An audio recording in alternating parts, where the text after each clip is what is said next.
Brook Street and Oak Road in Fairfield are flooded and subject to closures.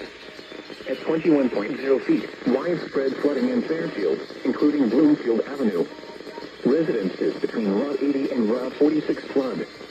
Route 46 East and Wings shut down. Commercial properties on Bloomfield Avenue in West Caldwell are flooded. At 22.0 feet, flooding stretches up to the southern portions on Moat Hill. Lower Hook Mountain Road is subject to closures. Additional details, at 3:15 p.m. Tuesday, the stage was 17.3 feet.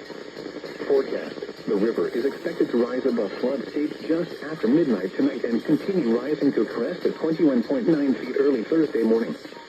Flood stage is 19.0 feet.